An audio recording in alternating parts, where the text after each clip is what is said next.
Hello student, आप लोगों के लिए आज क्लास फिजिक्स का यूनिट तीसरा लेकर आए हैं, जिसमें सभी ऑब्जेक्टिव अवेलेबल है। इसमें बारी बारी से प्रश्न पर जानकारी प्राप्त करेंगे कि कौन कौन सा प्रश्न इस सेट में आया हुआ है, और आप लोग अपने रिवीजन को लगातार जारी रखें ताकि इस बोर्ड एग्जाम में अच्छे से अच्छे मार्क ला सकें। चलते हैं प्रश्न की ओर। प्रश्न नंबर 1 कहता है कि जिस दृष्टि दोष को अवतल और उत्तल दोनों लेंस से बने द्विफोक्सी लेंस से ठीक किया जाता है तो वह दोष कौन सा है? तो वह जरा दृष्टि दोष है, ऑप्शन नंबर सी। कहता है निकट दृष्टि दोष में निकट की वस्तु दिखती है, दूर करने के लिए अवतल लेंस का प्रयोग करते हैं। दूर दृष्टि दोष या दृढ़ दृष्टि दोष में दूर की वस्तु स्पष्ट दिखती है, निकट नहीं दिखती है, इसको दूर करने के लिए उत्तल लेंस का प्रयोग करते हैं। और जरा दृष्टि दोष को दूर करने के लिए द्विफोक्सी या बाइफोकल लेंस का प्रयोग करते हैं। नेक्स्ट प्रश्न पर चलते हैं। प्रश्न कहता है कि नेत्र में प्रवेश करने वाली प्रकाश किरणों का अधिकांश अपवर्तन किस सतह पर होता है? तो कॉर्निया का बाहरी पृष्ठ पर ही हो जाता है। नेक्स्ट प्रश्न पर चलते हैं। प्रश्न कहता है कि जब सूर्य का प्रकाश वायुमंडल से गुजरता है तो वायु के सूक्ष्म कणों किस रंग के प्रकाश को अधिक प्रबलता या तेजी से प्रकीर्णित करते हैं? तो इसका आंसर है नीला, ऑप्शन नंबर डी। नेक्स्ट प्रश्न पर चलते हैं। प्रश्न कहता है पुतली के आकार को कौन साइज करता है, नियंत्रित करता है? तो इसका आंसर है परितारिका या इसी को बोलते हैं आइरिस। नेक्स्ट प्रश्न पर चलते हैं। आँख किसके जैसा व्यवहार करता है? तो पहले ही इसका चर्चा कर चुके हैं कि उत्तल लेंस के जैसा नेत्र व्यवहार करता है। नेक्स्ट प्रश्न पर चलते हैं कि निकट दृष्टि दोष का निवारण किस लेंस से करते हैं? तो निकट दृष्टि दोष का निवारण अवतल लेंस से करते हैं, ऑप्शन नंबर बी। और दूर दृष्टि दोष का निवारण उत्तल लेंस से करते हैं, इसलिए इस प्रश्न के अनुसार ऑप्शन नंबर बी हो जाएगा, अवतल लेंस। नेक्स्ट प्रश्न पर चलते हैं। प्रश्न कहता है स्पेक्ट्रम में किस रंग का किरण का झुकाव अधिक होता है? तो जब प्रकाश की किरण किसी प्रिज्म से होकर अपवर्तित होती है तो यह 7 रंगों की एक पट्टी बनाती है, और इस पट्टी में सबसे नीचे वाला बैंगनी रंग होता है, यानी झुकाव अधिक होता है, सबसे कम झुकाव रेड का होता है, इसलिए ऑप्शन नंबर बैंगनी के लिए हो जाएगा सी। नेक्स्ट प्रश्न पर चलते हैं। अगला प्रश्न कहता है कि वर्णपट जिस पर प्राप्त होता है, जिस पे सभी रंग स्पष्ट दिखाई पड़ते हैं, वो क्या कहलाता है? इसका आंसर भी बताएं, शुद्ध वर्णपट या इसी को बोलते हैं स्पेक्ट्रम। नेक्स्ट प्रश्न पर चलते हैं। मानव नेत्र के जिस भाग पर किसी वस्तु का प्रतिबिंब बनता है उसे हम सब बोलते हैं दृष्टिपटल, या इसी का नाम है रेटिना। नेक्स्ट प्रश्न पर चलते हैं। प्रश्न कहता है कि मानव नेत्र में किस प्रकार का लेंस पाया जाता है? तो उत्तल लेंस पाया जाता है, ऑप्शन नंबर ए। नेक्स्ट प्रश्न पर चलते हैं कि नेत्र लेंस के निकट स्थित वस्तु को साफ नहीं देख सकता, तो उस नेत्र में कौन सा दोष हुआ? तो निकट जब साफ नहीं दिखता है तो इसमें दूर दृष्टि दोष उत्पन्न हुआ, ऑप्शन नंबर ए, क्योंकि दूर दृष्टि दोष में दूर की वस्तु साफ साफ दिखती है, निकट की नहीं। नेक्स्ट प्रश्न पर चलते हैं। प्रश्न कहता है सामान्य आंख के लिए स्मंजन क्षमता कितनी होती है? तो सामान्य आंख की कैपेसिटी 25 सेंटीमीटर की वस्तु को स्पष्ट दिखती है, इसलिए इसकी क्षमता हो जाएगी 100/25 = 4 dioptre, option number B. Next प्रश्न पर चलते हैं। प्रश्न कहता है कि किसी वस्तु का प्रतिबिंब आंख के जिस भाग पर बनता है या पड़ता है वो क्या कहलाता है? तो रेटिना, इसी का नाम है दृष्टिपटल। नेक्स्ट प्रश्न पर चलते हैं। अगला प्रश्न है कि एक एंगस्ट्रम का मान क्या होता? तो एंगस्ट्रम तरंगदैर्घ्य का मात्रक है और इसका मान 10⁻⁻10 मीटर होता है, ऑप्शन नंबर ए। नेक्स्ट प्रश्न पर चलते हैं। स्पेक्ट्रम प्राप्त करने के लिए किसका उपयोग होता है? तो 7 रंगों की जो स्पेक्ट्रम प्राप्त करने के लिए आवश्यकता होती है, यह प्रिज्म के द्वारा ही 7 रंग प्राप्त होते हैं, अर्थात प्रिज्म की आवश्यकता होती है, ऑप्शन नंबर डी। नेक्स्ट प्रश्न पर चलते हैं। आइरिस के पीछे की परत को क्या कहते हैं? तो आइरिस की पीछे की परत को रेटिना कहते हैं, ऑप्शन नंबर बी होगा, सॉरी सिलेरी मांसपेशियां कहते हैं, डी होगा। नेक्स्ट प्रश्न पर चलते हैं। सामान्य नेत्र के लिए सुस्पष्ट दर्शन की न्यूनतम दूरी तो न्यूनतम दूरी 25 सेंटीमीटर होती है और अधिकतम दूरी अनंत होती है, इसलिए न्यूनतम दूरी 25 सेंटीमीटर हो जाएगा, ऑप्शन नंबर सी। नेक्स्ट प्रश्न पर चलते हैं। प्रश्न कहता है किसी वस्तु का प्रतिबिंब नेत्र के जिस भाग पर बनता है उसे क्या कहते हैं? तो उसको हम सब रेटिना या दृष्टिपटल के नाम से जानते हैं, ऑप्शन नंबर बी हो जाएगा। नेक्स्ट प्रश्न पर चलते हैं। नेत्र में किसी वस्तु का कैसा प्रतिबिंब बनता है? तो रियल और अपोजिट प्रतिबिंब बनता है, अर्थात ऑप्शन नंबर वास्तविक, उल्टा प्रतिबिंब बनता है और छोटा भी रहता है। नेक्स्ट प्रश्न पर चलते हैं। प्रश्न कहता है कि आँख के लेंस को फोकस दूरी बदलकर निकट की वस्तु को साफ साफ देख सकता है, तो आँख के इस गुण को क्या कहते हैं? तो इसको असमंजन क्षमता के नाम से जानते हैं। यह निकट की वस्तु को दूर स्पष्ट करके देखने योग्य बना सकता है या दूर की वस्तु को निकट देखने योग्य बना सकता है, जिसे असमंजन क्षमता के नाम से जानते हैं। नेक्स्ट प्रश्न पर चलते हैं।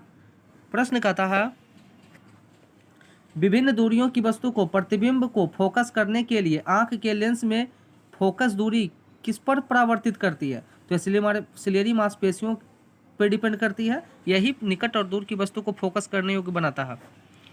नेक्स्ट प्रश्न पर चलते हैं। प्रश्न कहता है कि नेत्र लेंस की फोकस दूरी कम हो जाने पर कौन सा दृष्टि दोष उत्पन्न हो जाएगा?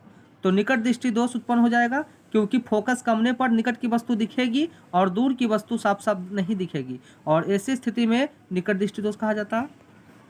नेक्स्ट प्रश्न पर चलते हैं। प्रश्न कहता है कि किस दृष्टि दोष में किसी वस्तु का प्रतिबिंब रेटिना के पीछे बनता है? तो यह प्रक्रिया सभी स्टूडेंट बताएंगे कि कौन सी दृष्टि दोष में एक घटना होती है, ये पहले स्टडी करा चुके हैं, बताएंगे सभी। नेक्स्ट प्रश्न पर चलते हैं। निकट दृष्टि दोष का उपचार किस लेंस से किया जाता है? तो निकट दृष्टि दोष में निकट की वस्तु साफ साफ दिखती है, दूर की वस्तु साफ साफ नहीं दिखती है, तो इसको देखने के लिए अवतल लेंस का प्रयोग करते हैं। ऑप्शन नंबर, अवतल लेंस का ही एक और नाम है जिसको हम सब बोलते हैं अपसारी लेंस, इसलिए ऑप्शन नंबर हो जाएगा डी। नेक्स्ट प्रश्न पर चलते हैं। प्रश्न कहता है कि किस दृष्टि दोष को दूर करने के लिए उत्तल लेंस का प्रयोग करते हैं? तो उत्तल लेंस निकट की वस्तु को देखने के लिए लगाया जाता है, और जबकि दूर दृष्टि दोष में दूर की वस्तु स्पष्ट दिखती है, निकट नहीं दिखती है, तो निकट देखने के लिए उत्तल लेंस का प्रयोग करते हैं, अर्थात दूर दृष्टि दोष या दीर्घ दृष्टि दोष हो जाएगा। नेक्स्ट प्रश्न पर चलते हैं। जो नेत्र लेंस के निकट वस्तु को स्पष्ट देखने में नहीं देख पाता है, तो उस नेत्र में कौन सा दोष उत्पन्न हुआ? तो दूर दृष्टि दोष उत्पन्न हुआ है। नेक्स्ट प्रश्न कहता है कि नेत्र निकट और दूर स्थित वस्तु को स्पष्ट नहीं देख सकता, तो निकट की वस्तु जब नहीं देखता है तो उसको हम सब दीर्घ दृष्टि दोष कहते हैं, और अर्थात ऑप्शन नंबर सी होगा, ये गलत है। नेक्स्ट प्रश्न पर चलते हैं। प्रश्न कहता है कि दूर दृष्टि दोष वाली आंख कौन सी वस्तु को साफ साफ देखती है? तो दूर की वस्तु को साफ साफ देखती है, ऑप्शन नंबर ए हो जाएगा। और निकट दृष्टि वाली आंख जो होती है निकट की वस्तु को साफ साफ देखती है। निकट दृष्टि वाली जो आंख होती है वो निकट की वस्तु को साफ साफ देखती है। नेक्स्ट प्रश्न पर चलते हैं। प्रश्न कहता है कि दूर दृष्टि दोष का उपचार किस लेंस से करते हैं? तो दूर दृष्टि दोष में दूर की वस्तु साफ साफ दिखती है, निकट की वस्तु साफ साफ नहीं दिखती है, इसको देखने के लिए उत्तल लेंस का प्रयोग, या उत्तल लेंस का यह नाम है अभिसारी लेंस का प्रयोग करता है। नेक्स्ट प्रश्न पर चलते हैं। प्रश्न कहता है कि स्पेक्ट्रम प्राप्त करने के लिए किसका उपयोग किया जाता है? तो यह प्रिज्म का प्रयोग होता है स्पेक्ट्रम प्राप्त करने के लिए। नेक्स्ट प्रश्न पर चलते हैं। प्रश्न कहता है कि प्रिज्म से होकर गुजरने के बाद श्वेत प्रकाश विभिन्न रंगों में विभक्त हो जाता है, यह घटना क्या कहलाती है? तो यह घटना प्रकाश का वर्ण विक्षेपण कहलाती है।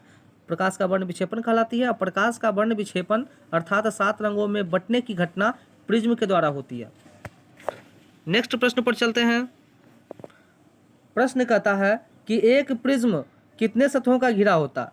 तो एक प्रिज्म मुख्यतः 3 सतहों का घिरा होता है, ऑप्शन नंबर बी हो जाएगा। और इसके अतिरिक्त एक प्रिज्म 5 सतहों का भी घिरा होता है, अर्थात एक सतह, 2, 3 और एक तरफ 4 नीचे की ओर, और एक अपोजिट साइड से हो जाएगा 5 और 3 दोनों है, लेकिन ऑप्शन नंबर बी होगा। नेक्स्ट प्रश्न पर चलते हैं।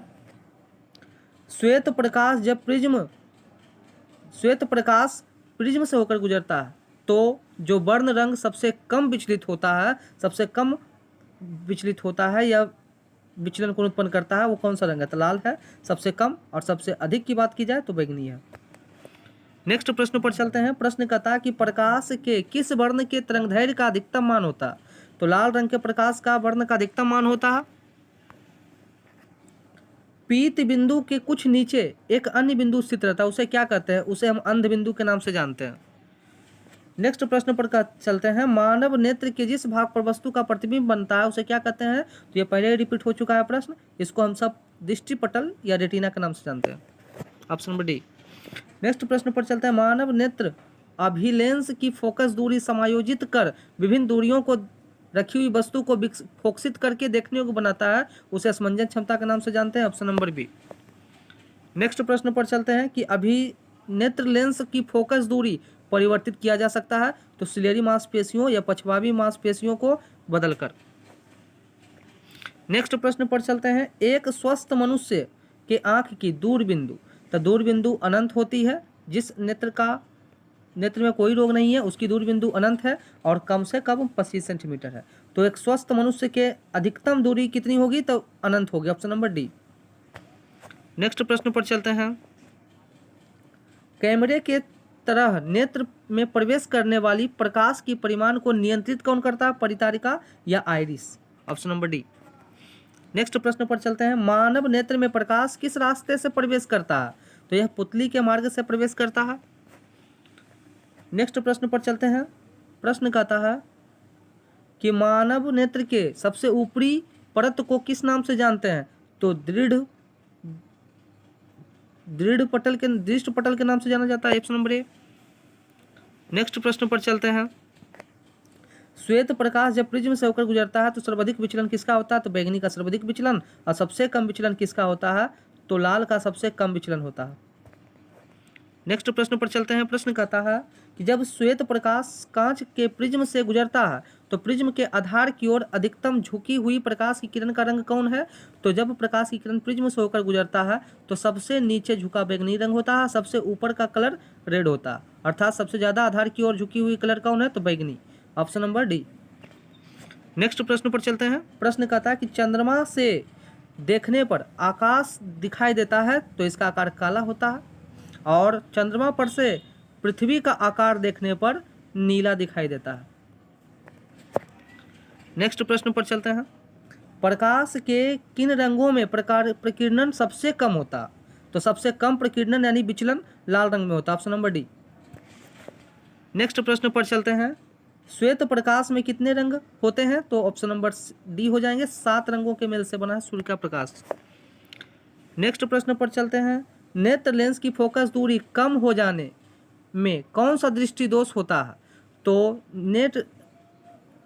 नेत्र लेंस की फोकस दूरी को कम हो जाने में निकट दृष्टि दोष उत्पन्न हो जाता है, क्योंकि निकट की वस्तु स्पष्ट दिखने लगती है और दूर की वस्तु स्पष्ट नहीं दिखती है। नेक्स्ट प्रश्न पर चलते हैं। प्रश्न कहता है कि खतरे के निशान के रूप में किस रंग का प्रयोग किया जाता है? तो लाल रंग का प्रयोग, क्योंकि इसका तरंगदैर्घ्य अधिक होता है। नेक्स्ट प्रश्न पर चलते हैं। इंद्रधनुष की भीतरी हिस्सा किस रंग का होता है? तो बैंगनी रंग का होता है। और प्राथमिक में बताएंगे सभी स्टूडेंट कि प्राथमिक इंद्रधनुष में भीतर की ओर किस रंग का चाप होता है। नेक्स्ट प्रश्न पर चलते हैं। प्रश्न कहता है कि प्रकाश का घटक तरंगों में तना कहलाता क्या है? तो इसको बोलते हैं परिक्षेपण। नेक्स्ट प्रश्न पर चलते हैं। आकाश का नीला रंग होना किस घटना का परिणाम है? तो टिंडल प्रभाव या प्रकाश का प्रकीर्णन। Option number B. नेक्स्ट प्रश्न पर चलते हैं। मानव नेत्र में किस प्रकार का लेंस पाया जाता है? तो उत्तल लेंस के जैसा मानव नेत्र काम करता है। नेक्स्ट प्रश्न पर चलते हैं। मानव नेत्र की किसी वस्तु का कैसा प्रतिबिंब बनाता है? तो रियल और अपोजिट और छोटा, अर्थात ऑप्शन नंबर सी वास्तविक, उल्टा और छोटा। नेक्स्ट प्रश्न और लास्ट प्रश्न पर चलते हैं। आंसू किस द्रव का कारण बनता? तो एक्वियस ह्यूमर नामक द्रव होती है जिसके वजह से आंसू का निर्माण होता है। Thank you. इस तरीके से वीडियो अपलोड होती जाएगी। आप लोग तैयारी करते रहें, मेहनत करते रहें।